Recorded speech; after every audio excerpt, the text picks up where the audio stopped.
처음 보시는 거 맞아요? 처음 보시는 내용 맞습니다. 쫄지 마십시오. 세포의 연구 방법 나와 있고요. 여기 이제 우리 세포가 몰두에서 교과에서 세 가지를 얘기하고 있어요. 그래서 그냥 먼저 저 세 가지 이름만 먼저 보고 얘기할게요. 첫 번째 현미경을 통한 연구 해가지고 첫 번째 현미경을 봐요. 다음 두 번째 방사성 물질로 위치 추적합니다. 자기 방사법.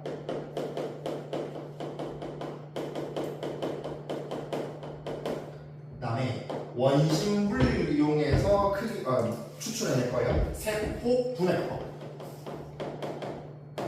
세포를 분리해내서 획득해낸다. 세포 분해법. 이렇게 나와 있습니다. 하나하나씩 볼 테니까. 자, 현미경부터.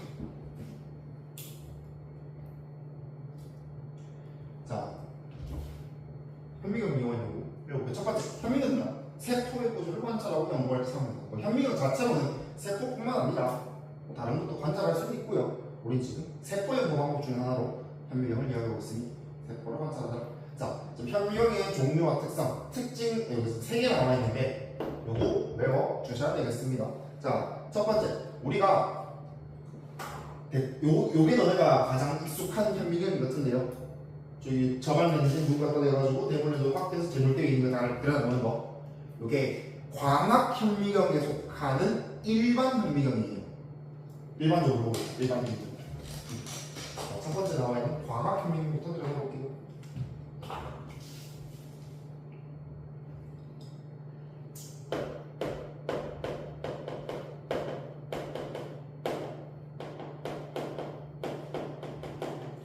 여기 보면 LM 적혀있는데 라이트 M 현미경으로 마이크로스코프. 그래서 LM이라고 이야기하고 굳이 영어 약자까지 외울 필요 없어요. 광학 현미경. 우리 광학 현미경의 예시로는 대표적으로 우리가 학교 실험실에서 많이 보고 있는 일반 현미경이 있고요. 그 다음에 위상차 현미경이 있어요. 그 다음에 형광물질을 도포해서 관찰하는 형광현미경이 있는데 이런 게 있구나. 이런 게 있구나. 정도만 알고 넘어가시면 됩니다. 안 적혀있어요. 안 적혀있어요. 자, 우리가 현미경을 보려면 기본적인 원리는 우리가 물체를 본다는 것 자체가 어떤 빛이 그 물체로 해서 그 물체에 반사되는 빛을 보잖아. 그 원리 똑같아요. 그러니까 그 빛을 봐야 되거든요. 그래서 그 빛의 근원, 광원이 누구냐? 우리 그러니까 바로 재물대에 있는 거 보잖아. 우리가 볼 수 있는 빛의 내장할까? 빨간 주파남보 광원 가시광선입니다.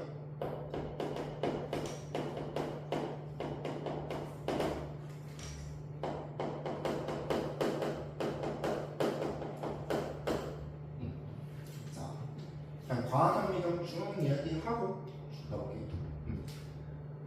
가시광선이고요. 그 다음에 지금 최대 배율은 약 1100, 어떤 물질 1100까지 확대할 수 있다 하고, 숫자는 굳이 외울 필요 없어요. 1000배, 수백만 배, 수십만 배, 해상력 해가고 0.2 어쩌고 나와 있는데 대신에 요거를 알고 있어야 돼요. 두 번째 나와 있는 해상력, 이 용어 자체. 옆에 나와 있는데 해상력은 뭐냐면 우리가 해상력이 좋다, 해상도가 좋다라는 말을 들으면 그냥 선명하게 잘 보인다 그 소리 아니야. 해상도가 좋다. 해상도가 얼마나 선명하게 잘 보이냐 그 문제잖아. 그 얘기잖아. 정확하게 어떻게 얘기하면 두 점을 얘가 두 점입니다 라고 인식할 수 있는 최대 거리예요. 최소 거리예요. 내가 뭐 말하고 싶냐면 봐봐. 거기 들어볼래요? 거기 들어볼래요? 점 몇 개 있어요? 2개. 몇 개 있어요? 2개. 몇 개 있어요? 이제부터 찌그러지기 시작하지. 이 두 점이구나라고 인식할 수 있는 최소 거리를 해상력이라고 이야기해요. 그럼 물어보자. 그럼 이 최소 거리가 짧으면 짧을수록 더 잘 보인다는 소리 아니야? 여기 밑에 살짝 적어 놓을래요. 여기 보면 0.2도 0. 나와 있잖아. 숫자가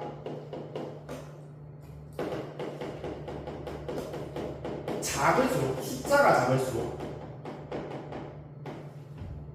해상력이 높다. 높다.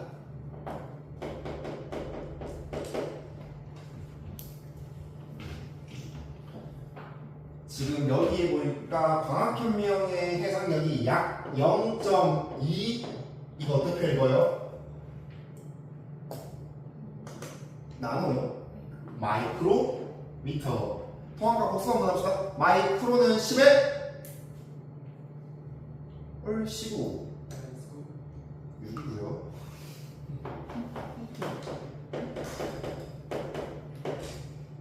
아이고 두개다. 아이고 두개야. 마이너스 6.5고요. 그래서 네가 얘기한 마이너스 9.5고 나머지 나머 그냥 9으로 외워버렸잖아. 9으로 외워버렸잖아. 천년을 넣잖아. 성환이 이 나랑 통화가 왔겠다.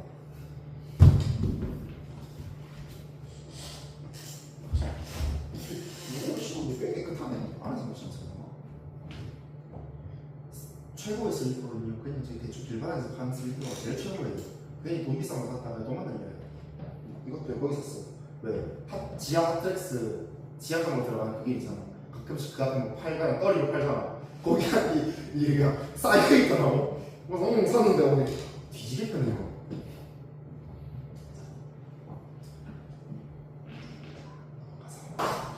광학현미경이 원래 한번 볼게요. 자, 눈 있고요. 지금 이렇게 씁니다. 저반 렌즈, 대물 렌즈, 여기 그 재물대에 있는 시료. 광학현미경 보면 밑에 요 빛이 나오거든요. 다들 한번 써본 적 있지? 갖고 되는 거죠. 여기 보면 대물 렌즈와 저반 렌즈를 이용하여 요 표현을 좀 기억합시다. 이 광원에서 있는 가시광선을 굴절시켜 확대한다. 우리 렌즈 빛 없잖아요. 맞지? 우리 중력이 표현했잖아. 고만. 렌즈 빛 여기다 굴절시킨다. 자.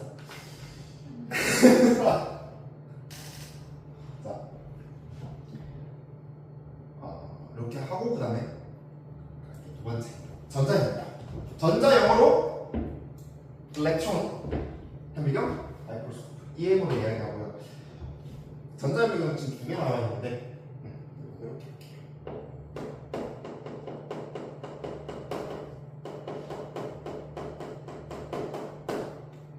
첫 번째로 나와 있는 게 투과 전자현미경.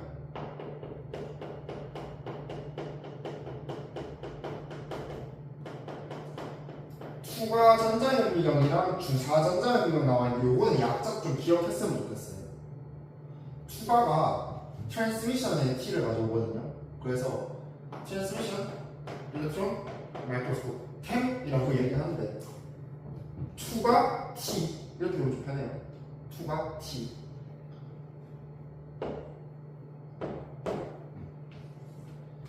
미리 얘기할게요. 투과 전자현미경은요 단면을 관찰할 수 있어요. 주사 전자현미경은요 입체로 관찰할 수 있거든요. 우리 단면이면 2D야 3D? 2D지. 투과 T 2D로 외우시면 돼요. 그리고 최대 배율 나오면 광원 문제 얘기할게요. 광원 해가지고 이게 지금 전자선 나와 있어요. 해가지고 전자선 보면은 가시광선보다 파장이 짧다 그랬어요. 파장도 배우나? 물릴 때? 파장 짧으면 에너지가 어떻게 돼요? 커지지. 파장 면에서 반비례하지. 그러니까 쉽게 생각하면 더 많은 에너지를 써가지고 그럼 미사일이 돈다. 이렇게 해서 이해하면 할 것 같아요. 그래서 파장이 짧다. 전자선이 가시광선보다 파장이 짧더라. 그래서 더 많은 에너지를 투여해서 더 자세히 보고 싶은 거잖아. 그래서 배율이 두 전자현미경이 광학현미경보다 높고요. 해상력도 0.2 0 똑같은 거 아니에요? 적두어 잘 봐라. 나노미터다. 1000배 차이지.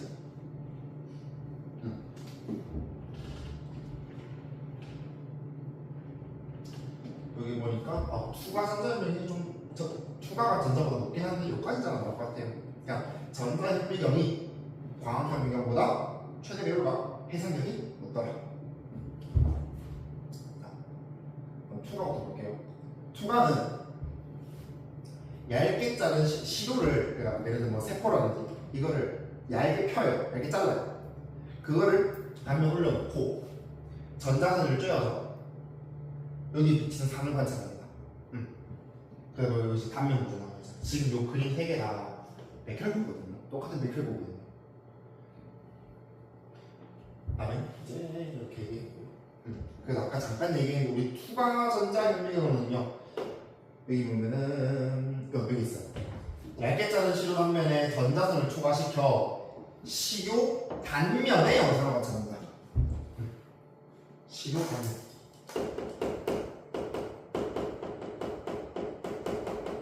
그래서 쉽게 외우려면 2D. 그래서 2가 T, 2D. 그래서 주사 전자현미경 얘기해요. 주사가 가끔 그게 아니고요. 주사 전자현미경 얘는 스캐닝을 써가지고 SEM 쌤이라고 얘기하는데, 얘도 마찬가지로 광원은 전자선을 쓰고요. 지금 보면은 원리가 이 시료를 금속으로 코팅해. 금속으로 코팅을 해서요. 여기에 그 금속으로 코팅된 시료에 전자선을 쬐면은, 그럼 금속이 있는 것도 반사시킬 거 아니냐. 그 반사된 빛을 검출과 인식을 해서 모니터에 띄워줘요. 그리고 보면 금속으로 코팅한 시료 표면에 전자선을 주사하여 시료 표면에 입체 영상을 관찰한다. 그리고 광원은 전자선, 얘는 시료 표면에 입체 영상을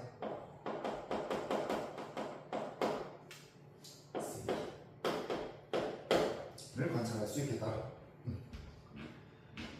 광학현미경, 전자현미경 얘기했고, 자 그러면 관찰의 차이 좀 볼게요. 지금 똑같은 백혈 구조를 광학현미경, 투가 전자현미경, 주사 전자현미경 없거든요. 자, 일단 광학현미경은 일단 세포는 관찰할 수 있겠다면 너무 디테일하게 못 보겠지. 해상력이 낮거든. 그리고 보면 세포와 모양, 크기 이 정도, 뭐 핵, 염색체 이런 거 관찰할 수 있지만 뭐 라이보솜 같은 너무 작은 것도 관찰 불가능해요. 그냥 장점은 살아있는 세포를 관찰할 수 있어요. 우리 적혈구, 광학현미경 적혈구가 어떻게 하냐면 그냥 바늘로 손 찔러서 피 나오게 한 다음에 그걸 그냥 쫙 피면 볼 수 있잖아. 살아있는 세포 관찰하고요. 그 다음에 그냥 빛이나 가시방선을 그냥 쓴 거다 보니까 그 물질의 파장점에 맞는 빛이 나올 거예요. 그걸 관찰하기 때문에 칼라로 관찰 가능하다. 그래서 광학현미경 많이 써봤을 거니까.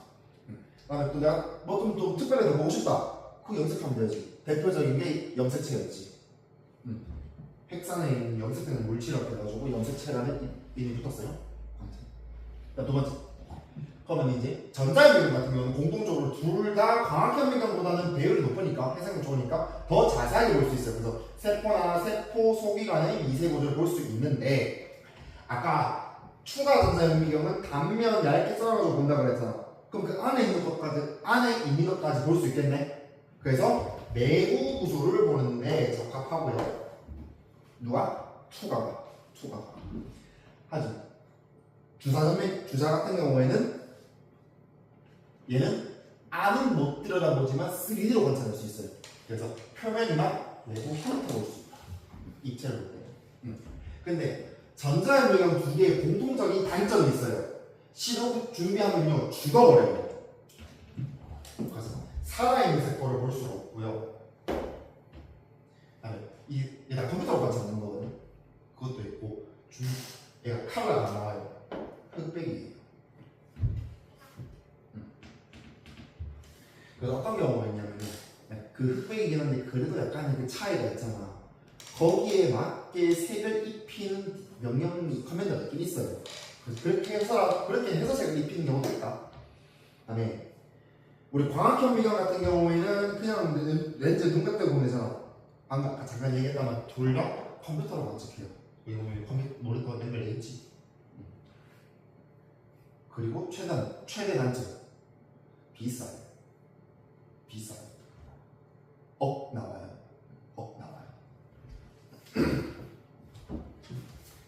현미경 끝.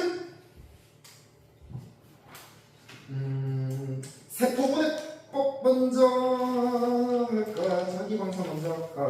순서대로 하자. 자기방사 거.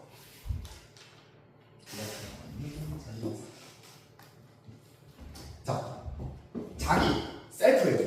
그러니까 스스로 방사능을 뿜더라. 누가? 그 물질이. 쌤, 그러면 방사능을 뿜는 물질만 확인할 수 있는 건가요? 아니, 일부러 방사성 원소를 뿌려버려요.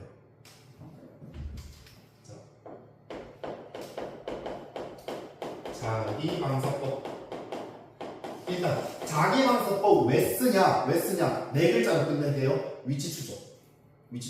읽어볼게요. 방사성 동위원소로 표시된 화합물을 뭐 하는 방법? 추적한대요. 밑에서 밑줄 칠게. 자, 첫 번째 일단 방사성 동위원소로 표지된 화합물 일단 밑줄만 쳐놔를 세포나 조직에 공급한 후 시간이 지남에 따라 그러면 그 방사성 동위원소를 가지고 있는 물질은 방사능을 방출하겠네. 그러면 그 방출되는 위치라든지 그 위치에 따라서 얘가 여기서 열로 이동했구나를 알 수가 있어요. 자, 그리고 세포 안에서 물질의 위치나 이동 경로를 확인할 수 있다. 위치 추적을 했어요. 위치 추적할 때. 그러면 원리 먼저 말씀드렸죠. 우리 화학 다 한 사람들이고요. 동위원소가 뭔지 알 거예요. 동위원소가 뭐예요? 안다며? 꾸덕꾸덕하는 거. 동위원소가 뭔데요? 양성자수는 같으나 중성자수가 다른 원소 관계를 동위원소라고 이야기했고요.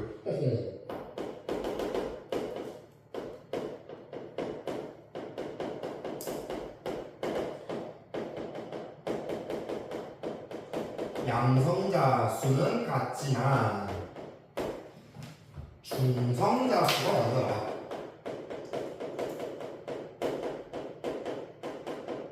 그럼 양성자수가 같으니까 같은 원소예요. 맞지? 그럼 중성자수가 다르니까 무슨 수가 달라요? 두 개의 합이 질량수가 달라요. 그래서 물리적 특징이 다르긴 한데요. 방점을 지금 거리가 아니라 일부 동위원소는요 중성자수가 달라지니까 원자핵 자체가 불안정해지는 경우가 있어요. 그러면서 스스로 붕괴하는 원소로 동위원소가 있거든요. 붕괴하면서 방사능을 뿜어요. 그걸 우리가 방사성 동위원소라고 이야기합니다. 그러니까 모든 동위원소가 방사성 동위원소인 게 아니라 일부 동위원소는 원자핵이 붕괴하면서 방사능을 뿜더라. 그러한 동위원소를 방사성 동위원소라고 이야기합니다. 원자핵이 붕괴하면서 방사능을 뿜더라.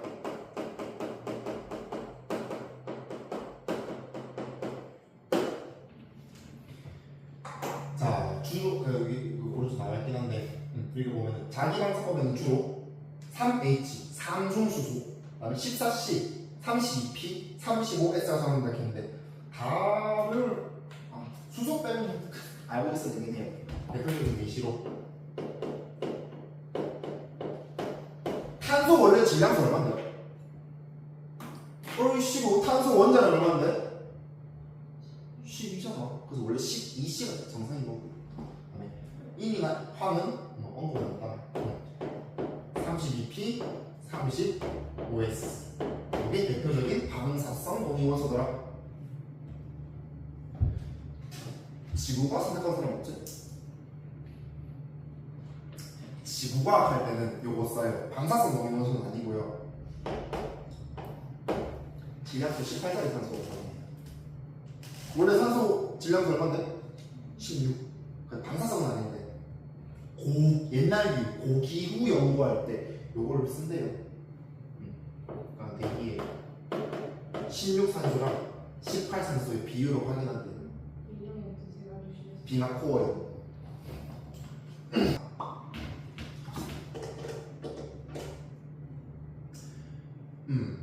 그래서 원래는 뭐냐면 그러니까 예를 들어서 내가 광합성이 어디서 일어나고 어떤 물질 만들지 보고 싶어요.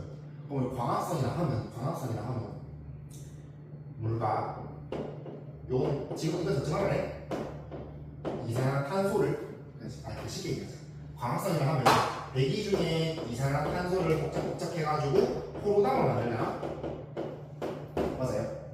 근데 우리 원래라면은 질량소가 12짜리 탄소가 왔다 갔다 할 거라.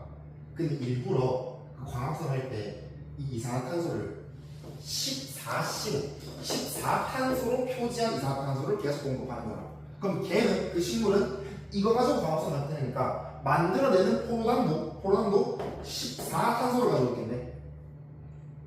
그러면 얘 위치 추적하면은 어디서 이런 거 만들어졌었고 추적이 가능할 거거든요. 이렇게 생각합니다. 실제로 우리 세포호흡도 그렇고요, 광합성도 그렇고 경로 추적할 때 이렇게 쓰였습니다. 그 뒤에 가면은 TCA 대요 이런 거 배웁니다. 세포호흡 광합성. 자, 그래서 그림 한번 보시면 지금 방사성 동위원소로 표시된 물질이 다양한 물질과 함께 분리된, 일단 방사성 동위원소 그 자체가 우리 눈에 보이진 않거든요. 근데 일단 어디서 산재돼 있을 거란 말이야. 그리고 X선 필름을 이용해서 필름이 인식시켜서 사진을 확인하더라. 이런 원리가 있는데 요즘은 자기 방사법 잘 안 써요. 바람에 의미 없어요. 이거 이나요. 그래서 요새는 형광물질로 대체하는 게 좀 보편적이고요. DNA 염색할 때도 발암물질을 쓰긴 썼어요. 방사능 아닌데 들어봤었나 봐. ET 이야기를 하고 있어요. 에틸렌 브로마이드. 아무튼 위험하긴 한데 이거 순서 안 써. 자, 우리 자기방사법 쓰는 이유는 위치 추적이었거든요. 읽어볼게요. 첫 번째, 35S나 14C로 표시된 아미노산을 세포에 공급하고 추적하면 단백질이 어디서 합성되고 이동하냐, 요거 밑에 자료로 나와 있어요. 봐봐. 우리 요거 보기 전에 단백질이 합성되는 경우를 한번 봅시다. 첫 번째, 거기 들어보면 자, 우리 핵에서 RNA로 전사가 되고요. RNA에서 다시 좀 그림 말해서 우리 핵에서 DNA로부터 RNA가 전사되고 이 RNA가 쭉쭉 가가지고 라이보솜에서 RNA가 단백질로 번역된단 말이야. 이때 아미노산 가지고 있는데 왜 핵에서 얘기하느냐, 이거 좀 엄밀하게 얘기하자면요, 실제로 아미노산 자체는 세포질을 떠다니고 있어요. 그 떠다니는 아미노산을 라이보솜을 갖고 오거든.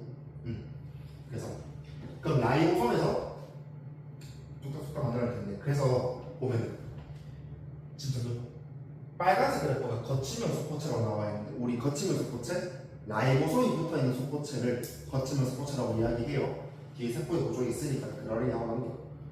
그럼 이제 라이보솜에서 단백질 만드는데 거기 머물러 있냐? 아니에요. 어디로 가요? 라이보솜에서 단백질 만드는 거 포장해야지 소포체로 이동합니다. 그럼 그 다음으로 방사성 물질이 많아지는 구간이 소포체겠네.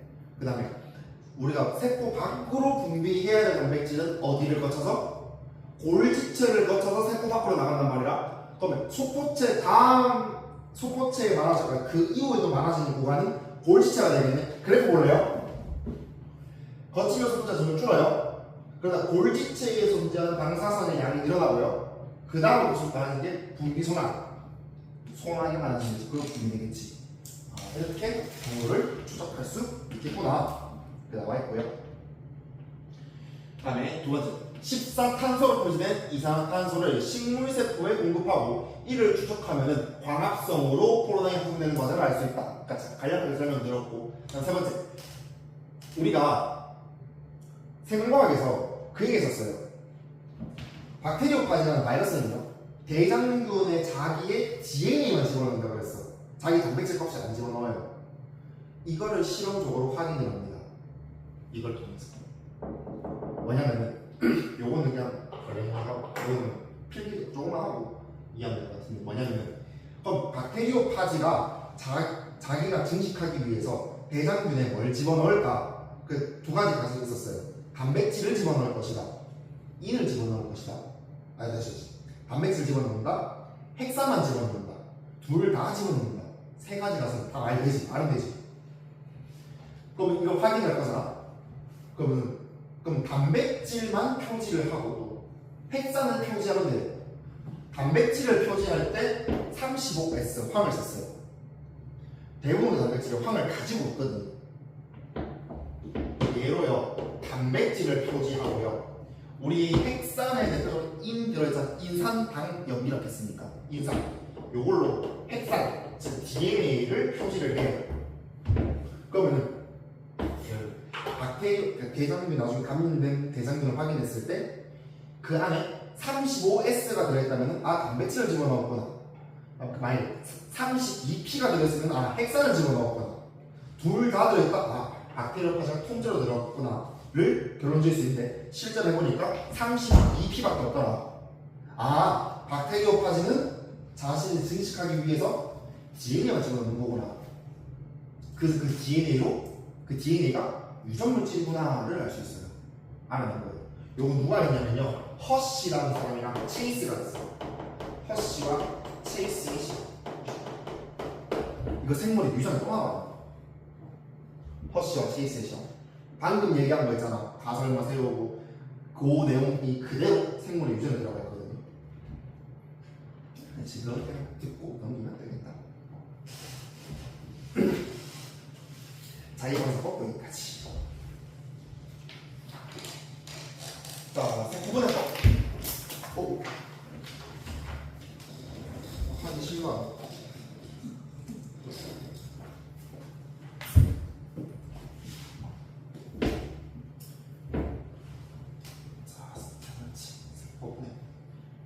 세포를 분리해서 획득한다.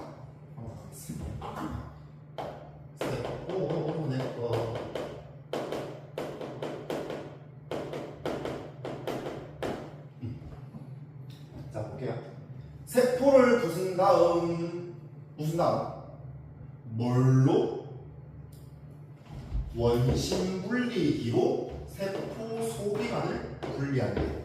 원심 분리 들어본 사람 있어요? 언제 들어볼게요? 쭉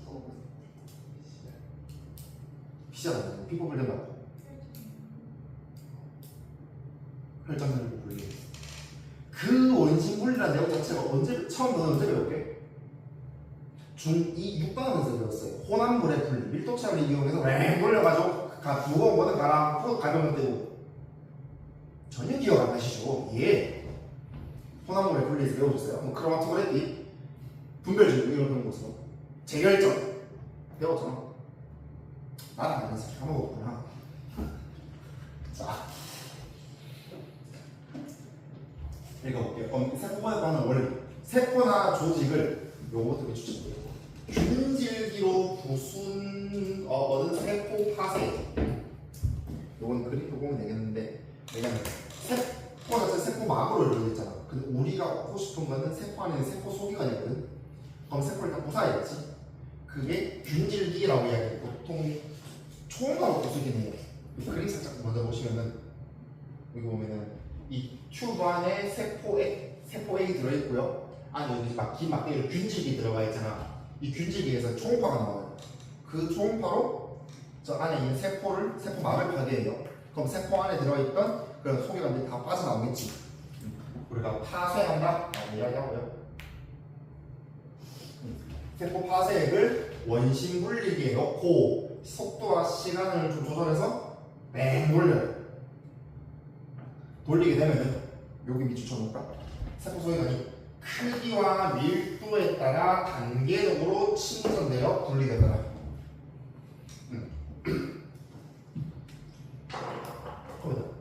좀 무겁고 큰 애들은 좀만 돌려주면 쉽게 가라앉지 않을까? 반대로 좀 작고 가벼운 애들은 좀 세게 돌려줘야 되지. 그렇기 때문에 크기와 밀도에 따라서 회전 속도라든지, 그러니까 얼마나 빠르게 돌릴 것이냐, 그 다음에 얼마나 돌릴 것이냐, 회전 시간을 결정하다. 실제로 나는 연구실에서 액체 안에 세포를 배양을 하잖아. 액체 안에 키우거든요. 그러면 세포를 걷고 싶어요.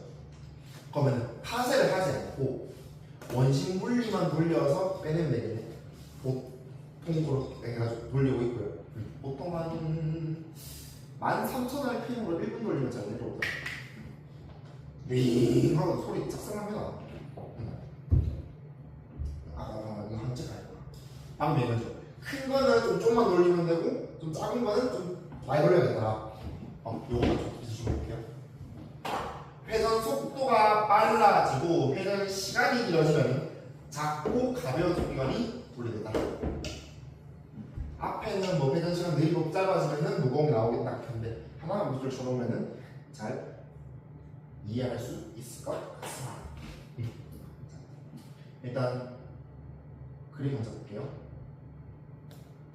지금 세포액이 안에 주황색으로 들어가 있고요. 그 다음에 균집이 집어넣어 뻥 돌리고 있는데, 지금 그 튜브 주변에 비커 있고, 비커에 뭐 들어있어요? 얼음 들어있어요. 요거 좀 실험적으로 좀 중요한 겁니다. 세포를 파쇄할 때요, 왜 얼음 속에서 집어넣냐? 이게 초음파로 부순다고 하는데 얘가요, 열이 좀 심각하게 많이 나와요. 내가 한번 해봤거든. 나도 할 때 얼음 속에 꽂아놓고 하는데 얼음을 안 꽂아놓고 해봤어요. 내가 한 3초 꾹 누르고, 내가 어떻게 3초 하고 3초 쉬었다가 또 3초 꽉 부수고 해가지고 보통 3분 하거든. 그 하고 나서 그 안에 그 얼음 속에 안 하고 해봤는데 피부가 해봤거든요. 되게 뜨거워요. 손바닥 비행기 뜨겁듯이. 물론 좀 버렸어요. 이미 실패한 건데 궁금해가지고 했다가 우리 영어시험은 안 되겠지.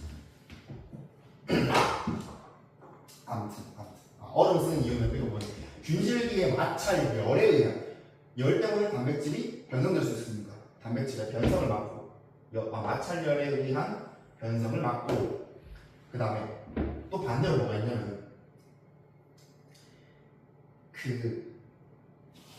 우리 세포 안에 여러 효소들이 들어있을 거 아니냐.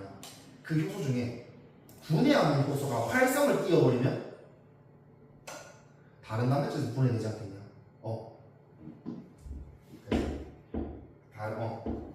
가수분 분해 효소의 작용을 억제한다.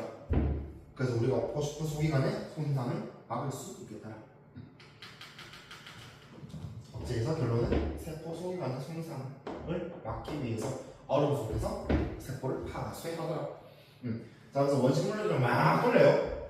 그다음 지금 보니까 첫 번째는 1000G로 10분 동안 딱 했는데, 그 회전 속도를 중력 가속도의 배수로 나타내요. 그래서 지금 1000G 중력 가속도의 1000배로 10분 동안 돌렸다. 그리고 뭐 여기 마지막 15만 G 중력 가속도의 15만 배로 3시간 돌렸다. 이렇게 얘기합니다. 이거 숫자 외울 필요 없어요. 숫자 외울 필요 없어요. 뭔 차이냐면 강하게 더 오래 할수록 더 작은 게 분리되더라. 라는 얘기인데, 그럼 누가 크고 무겁고 누가 작고 가볍냐, 이거 순서 외워줘야 돼요. 위에 있는 거. 세포 소기관이 가라앉는 순서, 분리되는 순서. 이게 용어가 바뀌어가지고요, 외우기가 좀 힘들어졌어요. 옛날 용어로 설명을 해드릴까요? 일단 첫 번째로 그러니까 분해 순서, 요거를 좀 기억하셔야 돼요.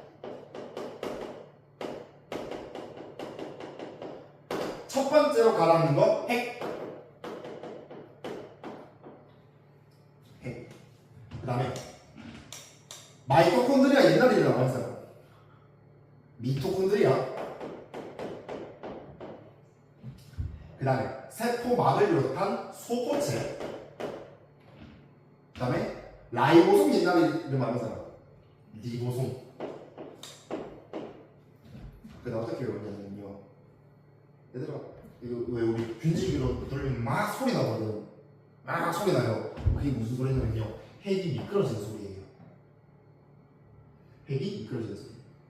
자, 근데 지금 이게 동물세포로 나와 있거든요. 근데 식물세포도 이렇게 균질기로 파쇄해서 할 수 있잖아. 식물세포에는 동물세포와 다른 게 뭐가 있더라? 염록체가 있지요. 뭐라고? 세포. 그것도 있는데, 균질기로 세포가 파괴했어요. 오케이. 그러면 식물 같은 경우에는 핵 그대로고요. 염록체가 여기 있고요. 염록체 가라앉고 미토콘드리아, 소포체, 라이보솜, 리보솜 되거든요.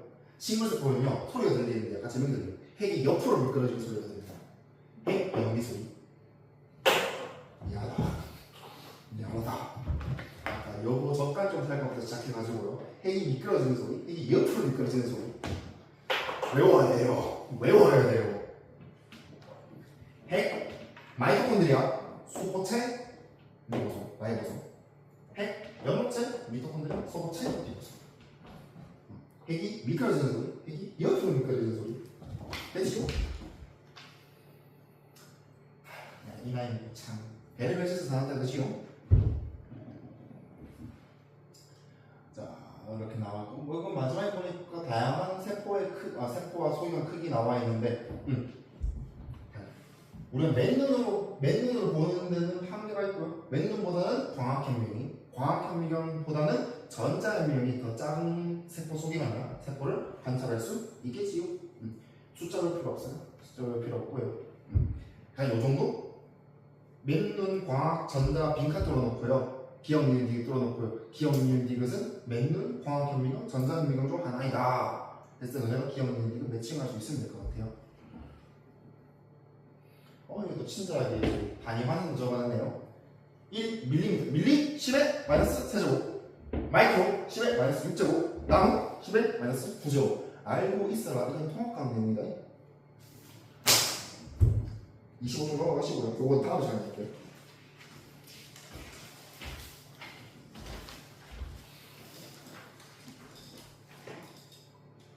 자, 개념하면서 쭉 가봅시다. 디스는 내가 더워지는데? 혹시 아직도 춥니? 괜찮니? 곧 마칠 것 같아요. 자, 봅시다. 26쪽이가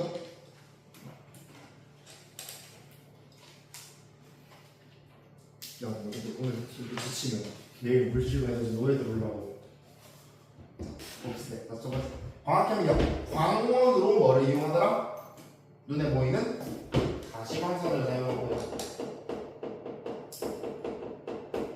살아있는 세포를 관찰할 수 있다. 다음 전자현미경은 광원으로 전자선을 이용하고요. 세포나 소위관이 미세고도를 관찰할 수 있다. 자, 전자현미경은 크게 두 가지가 있더라. 첫 번째, 투가 전자현미경. 투가 전자현미경은 세포의 단면에 전자선을 투과시켜서 세포 내부 미세고도 관찰을 하라. 2D 단면 관찰하라고 했어요. 투가 T2D. SEM 주사 전자 현미경. 세포 표면에 전자선을 주사하여 세포 표면의 외부 형태 입체고도를 관찰한다. 3D. 주사 S 3D. 자, 다음 세 번째, 방사성 동위원소 나왔다. 무슨 법? 자기 방사법.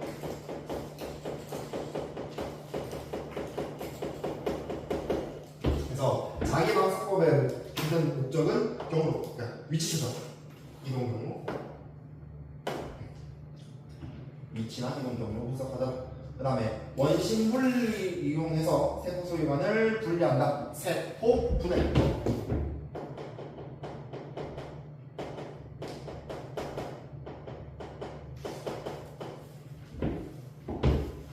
됐습니까? 자,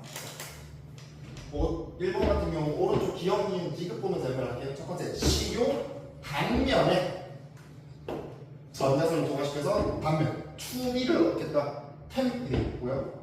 2가 전자입니다. 그 다음에 이번엔 실업표면에 전자선을 주사하여 입체 3B를 얻겠다. 주사 전자입니다. 렌즈를 이용하여 가시광선을 굴절시켜서 확대시킨다. 광학경영이 되겠습니다.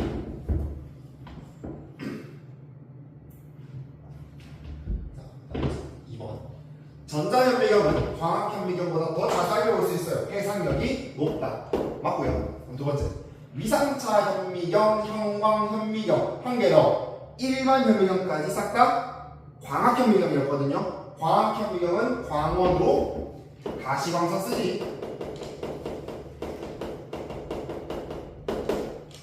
자, 두 번째. 투가 치고요. 투이 세포 내부의 미세 구조 가능하지. 왜? 단면자로 쓰잖아. 그다음에 4번. 주사 전자현미경. 얘는 세포 표면을 입체적으로 가능하지. 3D. 그다음에 3번이 밑에 있구나. 3번. 세포에서 단백질이 합성되어 이동은 경로 확인한대요. 위치 추적한대요. 무슨 법?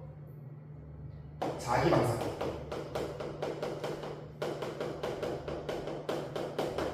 위치 추적할 때 자기 방사법.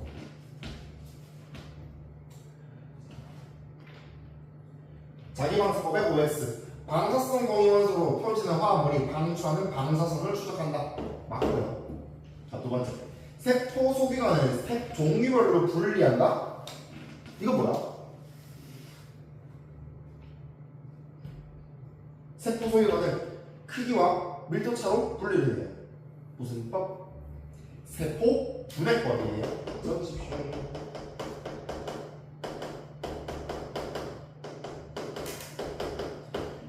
용어나 명칭은 한 번이라도 더 적어보는 게 외우는 게 편하다고 그랬어요. 외우고 싶다고 그랬어요. 이걸 영어 단어 외울 때 단어 한 100번씩 쓰듯이. 그래서 14탄소로 분리된 이산화탄소를 식물세포에 공급하면 광합성으로 포로당이 합성되는 과정을 알 수 있다. 이거 보고. 자, 5번. 세포 분해법. 세포 파쇄액을 원심 분리해놓고 너 얼마나 빨리 돌릴 거냐?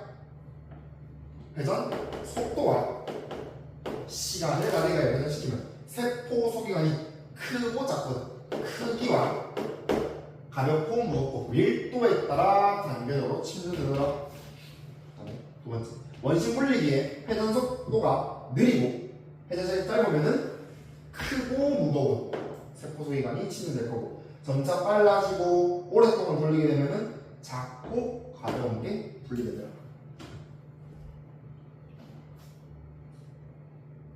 자, 다음은 세포벽이 제거된 식물세포인데요. 우리 식물세포 분리할 때 핵이 옆으로 미끄러지는 소리를 그랬어요. 핵이 옆으로 미끄러진대요. 옆rop체. 옆으로 미끄러지는 소리 라이보솜이지.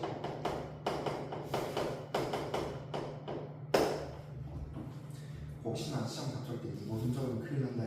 라이보솜이에요. 어? 세포액? 그 액체잖아요.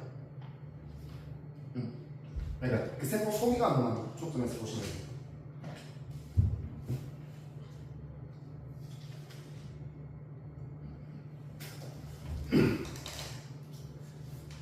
자, 점점 배워가진다 봅시다. 대표적 벌써 몇 개 있지? 2개 있나? 2개.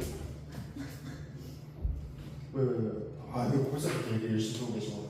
자, A는 보니까 단면이고 B도 단면이네. 근데 해상력 차이는 얘가 압도적으로 좋잖아요. 그래서 A, 그럼 얘는 전자현미경일 거고 단면 2D 보고 있으니까 무슨 현미경? 2D 2가 전자현미경. 그다음 B는 광학현미경. C는 입체고 3D 보고 있네. 주사 전자현미경이 되겠다. 당연히 서술형 답 적을 때는 풀링 적어주셔야겠고요. 자, 그다음에 A와 C는 광원으로 가를 쓴대요. 전자연비경의 광원, 전자연비경, 전자선.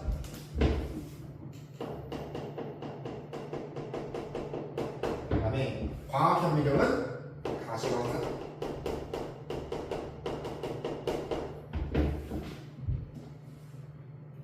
이렇게 해서 문제 1번과 문제 2번 풀렸고요. 자, 3번. A. 투과는 B. 광학보다 해상력이 높고요. 다음에 2번. 가시광선은 전자선보다 파장이 길지. 하나를 확실하게 기억합시다. 전자선이 파장이 짧아서 해상력이 높으니까 좀 디테일해 볼 수 있다. 이렇게 하면 외우자는 거지. 다음에 살아있는 거 볼 거예요. 뭐 쓸래? 광학현미경 쓰면 되겠고요. B가 되겠습니다. 다음에 C. 주사전자미경은 내부 볼 수 있다 없다? 없다. 내부를 볼 수 있다. 자, A. A가 아까 투과였나? 투과는 얇게 자른 시료를 통과한 전자선. 얇게 잘랐다. 전자선을 이용했다. 맞고요. 다음 두 번째. 투과를 이용하여 살아있는 게 결국 준비 과정에서 시료 준비 과정에서 죽어버립니다. B. 광학현미경은 대물 렌즈와 저반 렌즈를 통해서 맞고 가시광선을 불조시켜서 확대합니다. 둘 다 맞네. 다음에 4번. C. 주사전자현미경은 백혈구 표면의 전자현미경 원칙은 흑백으로 나와요. 5번. 백혈구를 구성하는 세포 소위관 내부 안쪽에 단면 구조. 세포 소위관 보고 싶은데 안쪽에 단면 보고 싶어요. 투과가 좋냐 주사가 좋냐? 투리 볼 거니까 투과. 그래서 C가 A가 적합하지. A가 적합하다. 틀려.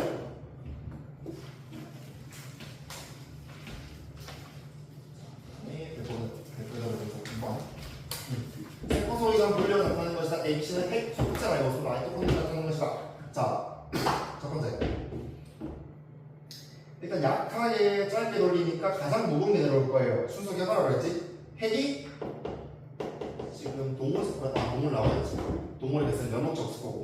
핵이 미끄러지는 소리. 핵, 마이토콘드리아, 소포체, 라이보솜. 천천히 해보십시오.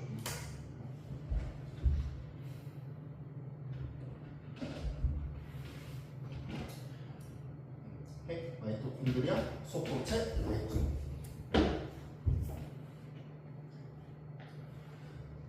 자, 2번 갈까요? A, B, C, D 중 가장 무거운 놈. 가장 먼저 나왔겠지. 핵이자 A가 되겠고요. 오, 2번 이거 좋다. 상층의 C. 얘거든요. 상층의 의미 뭐냐면 지금 원심분리돼서 침전됐잖아. 여기서 첫 번째 핵 침전됐잖아. 그럼 그 위에 남아있는 위층에 있는 핵층 상층 핵이라고 이야기합니다. 그럼 지금 첫 번째 같은 경우에는 핵만 침전됐으니까 이 중에서 이 위에는 아직 침전이 안 된 마이토콘드리아, 소포체, 라이보솜이 들어가 있겠지.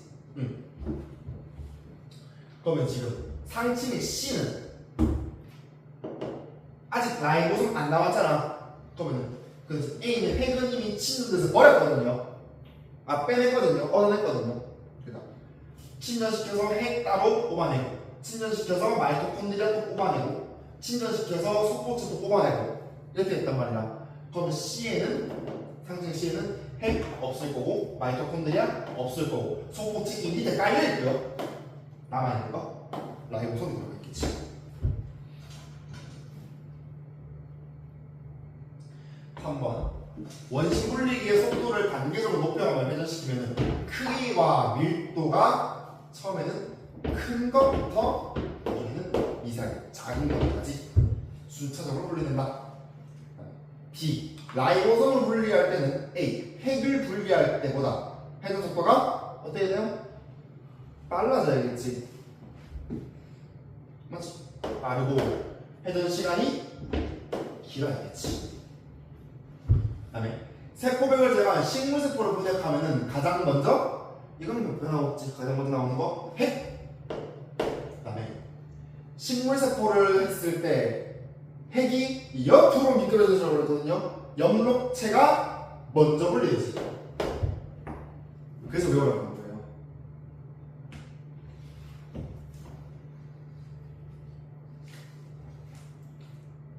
자, 볼게요. A. 핵은 DNA를 갖는다. 통합각과요. 맞고요. 다음 두 번째 B. B가 아까 마이토콘드리아였나? 마이토콘드리아에서 세포고 통합과학이었고요. 다음에 3번 C. 소포체는 D. 소포체 라이보솜에 집중할까요? C가 먼저 침투했잖아. 그럼 C는 D보다 크고 무겁겠지. 크고 무겁다. 그 다음에 A.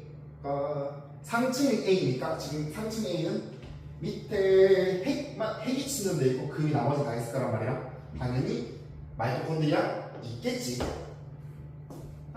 A, B, C는 모두 라이보솜이 라이보솜은 상층 C에서 원심 분리된 거니까 있고요. 세포 분해법을 이용하여 방사성 동위원소로 포진된 단백질 이동 경로 확인. 얘는 자기가 쓰고 있어.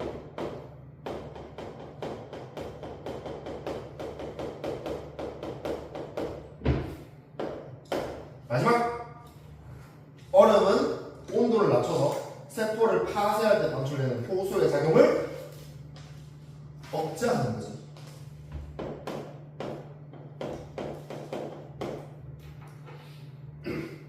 됐나? 수고하셨고요. 숙제는요 아까 앞쪽에 있는 거랑